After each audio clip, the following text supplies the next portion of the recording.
Hi, Tigers. I'm Mrs. Bogert, and I'm your advisory teacher this year. I just wanted to send you a quick little tutorial video on how to get to our Google Meet for Tuesday morning. So on Tuesday, you will log into your Schoology account. You will have a whole bunch of different classes. This is what mine looks like. Yours will look slightly different, as you'll have different classes like math and language arts and things.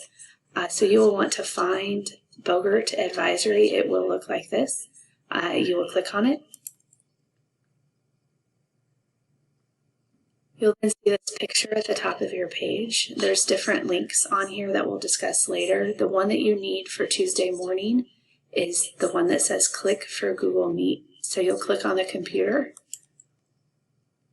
It will give you our schedule that we will be meeting, and then it gives you the directions on how to get there. So click on the picture below.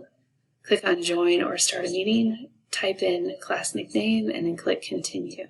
I'm going to actually copy the nickname because I'm not very good at remembering things. So I'm just going to highlight it and hit Control-C.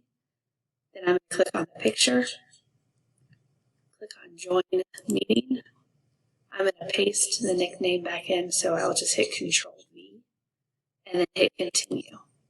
And from here, you will be able to join our Google Meet. Please email me if you have any questions. I'll be happy to help.